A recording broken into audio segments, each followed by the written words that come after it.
Welcome, everybody. It's good to have you back in for another episode of the Vegas Therapist. This is your host, Ryan Winder. I've got a great episode for you today for all you lovers and relationship people out there. It's my Valentines special edition of how to improve your relationship and grow closer together as a couple. So we got some good stuff on tap for that. Just wanted to say thank you again to those who are listening to the show. Sending in your emails and your questions and requests and all sorts of stuff, and people who are asking me to, help them in their lives on a deeper level via coaching and therapy and some different things that are happening as a result of the show. I'm really grateful for that and the opportunity that the show's given me to reach out on a bigger level to those throughout the U.S. and Canada, which is primarily where the show gets to, but definitely seen some listens in other countries, so that's great as well too. Again, next week I'm gonna start to list what we have in store for March for the year anniversary, so look for those details both on the podcast and then on my Facebook group. If you haven't listened to, or if you haven't joined the Facebook group, go ahead and do that. It's the Vegas Therapist Ryan Winder Facebook group. Again, and the details for the contest for the month of March for the year anniversary will be posted there, but also do it on the podcast as well. It's just easier to stay up to date with the being a part of the group. So, all right, well, let's get to the show. I just want to dive right into it today and get you to some things that will help your relationship. I think a lot of times when we think about improving our relationship, we often think about things like communication and being more appreciative or being more affectionate to one another. But what if I was to tell you, I guess, in order to improve your relationship, we need to be better at understanding basic needs that we have. For me, these basic needs, there's actually 6 basic needs that I think hold the key to improving our relationship. So it's something that can be a little bit different than what we normally think about. In fact, these 6 basic needs are really the most effective way to track happiness and fulfillment in our relationship. So if some people like to kind of see where they are and be able to figure out where they get to, and so these needs actually help us to be able to track kind of that process and where we're at and the progress that we're having. So you might be thinking, okay, so what are these 6 basic needs? What do they involve? What's the premise of them? And so I'm just going to kind of describe them really quickly, and then I'm going to go to them in more detail as I kind of build towards them. But just so you know what they are, the first one is certainty and comfort. The next one is variety, and then significance or feeling wanted in some way or feeling important. Then love and connection and growth, and finally contribution. So I'm gonna, like I said, go into those in more detail and let you know what they do or the impact that they have as a result of improving our relationship, or what kind of impact they can have in improving our relationship. Now, I think it's important to point out that although each need is very important, we do tend to kind of have 2 or 3 that are more important to us. And so obviously that's going to differ from person to person, and within a relationship, one person might focus on, these 2 or these 3, and the other person could have some that are the same and some that are different. So it's really just up to you to kind of figure that out and figure which needs are going to be more important to you. And we'll talk about that again, like I said, later on. So once we identify that, or reason we want to identify that is because then it kind of gives us a sense of how we're going to be motivated in our lives, and kind of what's going to give us a sense of satisfaction or meaning in life via the identification of these needs. So really quick, just for example, if a person then places emphasis on certainty and comfort, if that's one of their higher needs, they will be far more likely in a relationship to seek out things that provide them security. And the things that don't bring them security or comfort, may be avoided or even may cause conflict in the relationship, especially if there are things that kind of continually are brought into the relationship, like say financial instability.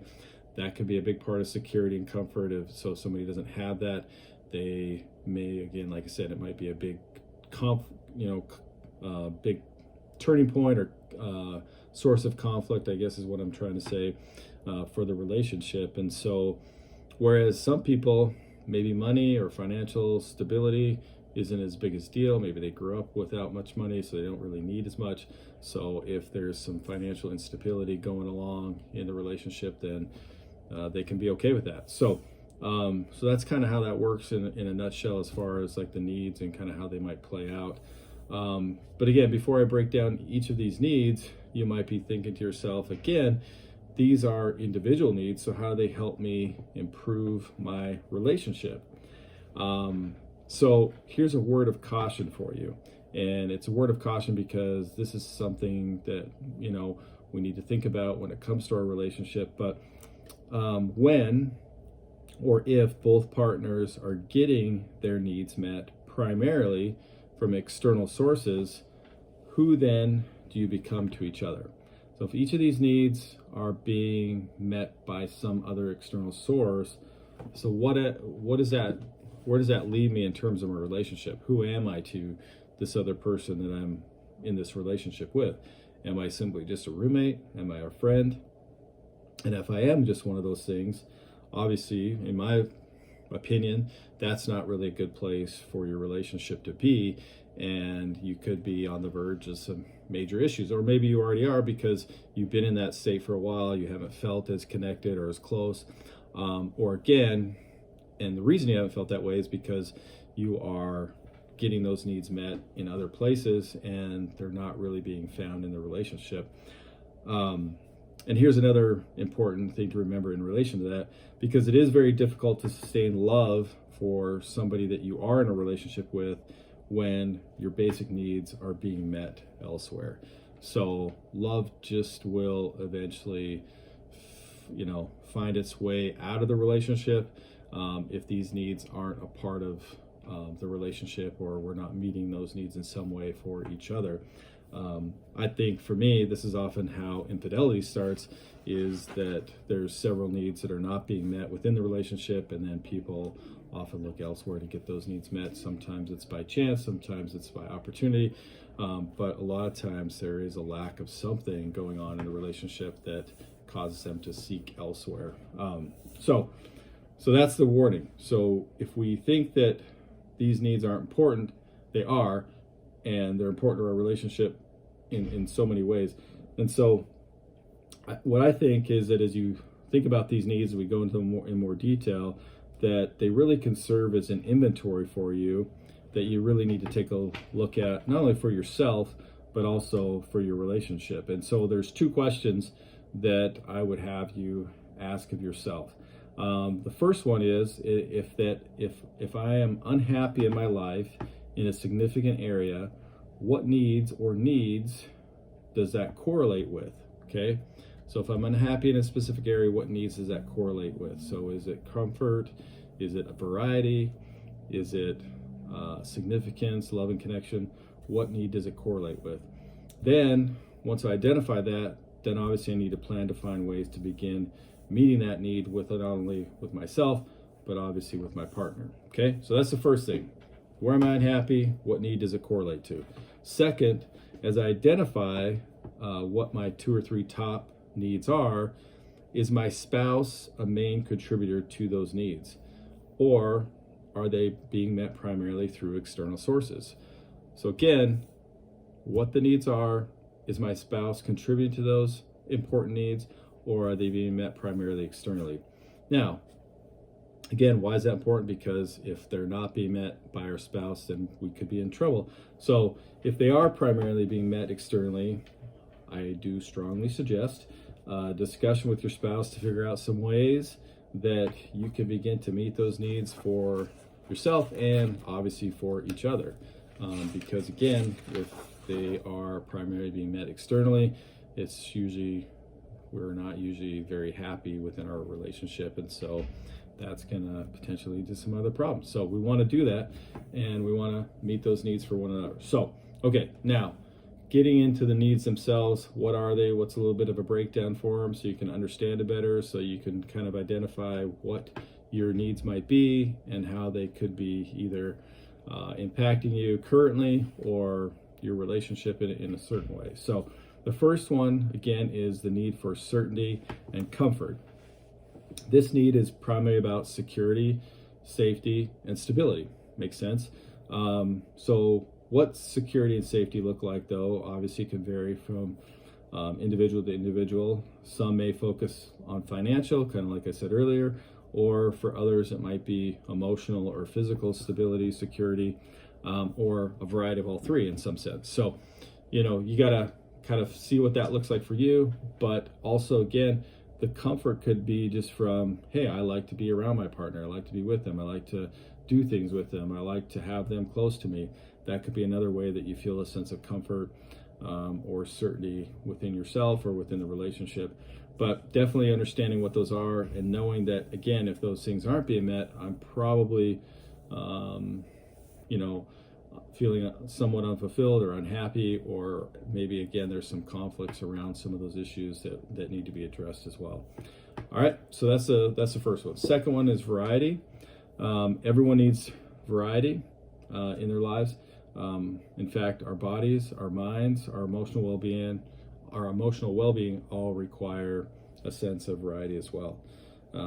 Now, this can come in many forms as well, or the type of variety that we might be seeking. It could be just via entertainment, activities, could be intimacy or sex, surprises, travel. Variety really does help us to feel alive, and it invigorates us. I think we all enjoy that from time to time. But I think with variety too, we have to be conscious about not getting stuck in ruts for too long. Otherwise, that's where maybe some things kind of start to fall apart for us, or we don't feel, again, as alive or as fulfilled, because there just hasn't been things haven't been spiced up in a while. So we kind of get dragging along. Maybe we even start to feel a little bit depressed. So definitely having variety is an important need. And again, some people maybe are more okay with just kind of going along and life's the same, go to work every day, wake up, do the same pattern. And for some, maybe that sense of variety isn't quite as important. But I think we do all require it at some level. It's just, where does it kind of find its way on the list for us in terms of importance? Significance is the third one. Every person needs to feel important, needed, and wanted, which is a good thing. But not feeling wanted or significant is actually one of the biggest fears that people have, especially in a relationship. So really important is that we do want to be wanted by our partner. And so that fear of not being wanted, or that fear of maybe being in a place where we haven't felt wanted for a period of time, again, can be an impactful thing for our relationship, and something that could cause us a lot of pain. It could cause us a lot of, again, conflict if we're not feeling that. So finding ways to feel that sense of significance, again, not just outside of the relationship, but inside of it, because we can feel significance by achieving something. We can create something, be successful at something, do other things to feel that sense of being wanted in our lives. But we also need to feel that in our relationships as well, to make us feel like, hey, this is the place I want to be. I know that my partner or spouse, they love me, they care about me, they desire me, and that makes me feel good, makes me feel wanted. So in your inventory, if this is not being met, you definitely should be discussing this with your spouse, because it is one of the primary fear aspects of things when we don't feel like we are being wanted. So the next one, then, as we kind of flow through these, we move into love and connection. Now, of course, love and connection, I think, is one that we would all think about in terms of our relationship. Again, I think it kind of speaks for ourselves, but it's good to think of other terms for it. It can feel like togetherness, passion, warmth, tenderness, desire, things of that nature. These things that we do to show love and feel connected are really critical for our relationship to grow. In fact, a number of experts consider this need to be the most important for long-term success in our relationship. So, love and connection definitely has to be there, definitely has to be, I think, in our top three when it comes to our relationship. And I think if we're not feeling that, then again, that's going to spell trouble for our relationship, especially if that happens over the course of a long period of time where we're not feeling that. So definitely need to inventory this one and have conversations about how are we at meeting that need for one another as far as our love and connection. And if it's off a little bit, make a plan to change it, find ways to fix it, find ways to bring in a sense of connection or closeness with each other, so that you can have that need be met. Number 5 is growth. Again, anything that you want to remain in your life, such as happiness or love, and of course your relationship, must be cultivated, developed, and expanded. Otherwise, it will degenerate or shrivel up and not be a good thing. So we need to have growth in our lives, and we need to look for that in various ways. And I think one of the things when I think about this one is that one of the things I've seen in regards to growth is that some individuals who fail to grow, they often become depressed. And that depression can really take its toll on a relationship as it lingers over time, because there's no energy going towards the relationship because the person just feels empty inside. They don't feel good about themselves, and so it's hard to give to the relationship. And then the other person can be pouring energy into the relationship to try to make the person feel better or try to give them some sense of something. But if they're not finding something to value or to grow in, it may just not be working. So we as partners, I think, not only need to find ways obviously to grow together, but to support each other to support each other's growth opportunities for the other person in the relationship. So if we see something where the other person is looking for a way to grow, a way to get better, a way to improve in life, we definitely want to encourage them in that and support them in that, because it does a lot for them in terms of just their ability to feel good about themselves. But again, we also need to be doing things together to have that growth with each other. Again, maybe we do something where we take up exercise, we exercise together, or we find ways to be healthy, we eat healthy together. It can just be something as simple as that, but there can be other things. Maybe we take a course together, we go to a class, or we try to get some education on some things together. Whatever it may be, just trying to find ways to grow together, but definitely supporting that as well within each other if there's opportunities for that. Now, the final one is contribution. Now, the contribution, this is kind of where we go beyond our own needs and are more about giving to others. I think contribution is essential to a sense of fulfillment and happiness in general. So if we don't have ways that we are giving back to others, I think that really inhibits our sense of fulfillment in life. And if that's inhibited, then no matter, I think, what these other needs are, or if we're doing what we can to meet these other needs, there's going to be something that's a little off, or something that maybe we don't maybe feel quite as happy or quite as fulfilled, because we're not finding ways to give back. So whether we're giving back with service in our community, or making charitable donations, or we're giving to our children, or whatever it might be, we have to find ways to contribute, to give back. Obviously as couples, we can work towards these meaningful things together, which brings us an added sense of fulfillment to them as well. I think one of the things when I was at the ClickFunnels conference a couple weeks ago, one of the things that most impressed me was, here's a company that's really doing well for itself and making a lot of money, and just it's being successful. But one of the things they took, I think it was 45 minutes to just talk about the ways that they're giving back, as a company, things that they're doing to donate to charities, to give back to really important causes. One is an education one, where they're going and building schools in lesser affluent countries, and another one was they're giving money to the Underground Railroad project, which is helping in the sex slave with the sex slave problem and dealing with that. So it just, again, so you could think about like having all that fulfillment and success as a company.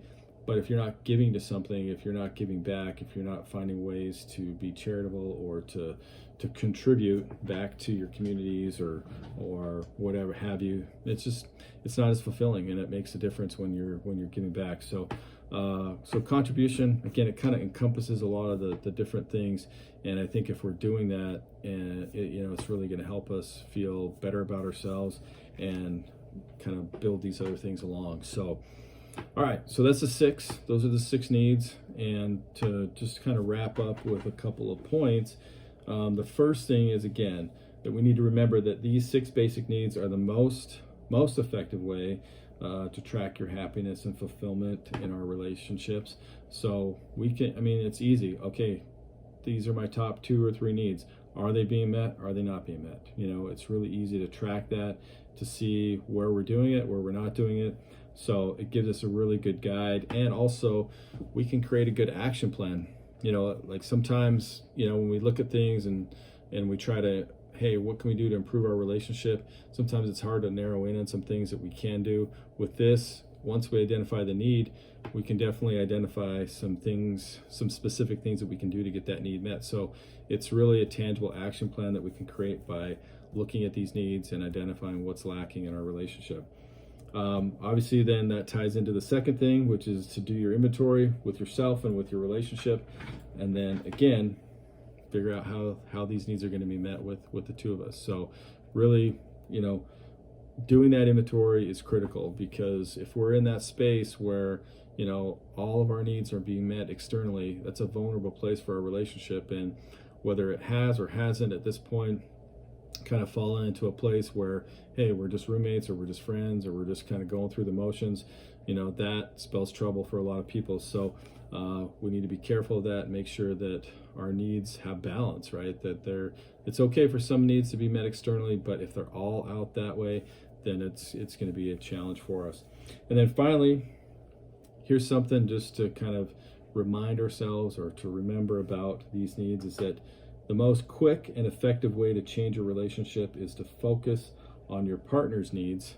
So the idea of giving and not getting is critical to that. So when we hear what our partner's needs are, obviously, we want our needs to be met as well. But I think when we take the approach of what can I do to make sure their needs are being met, that's ultimately going to come back to us in a lot of ways too. So that's the quickest way that we can affect that change, is to be able to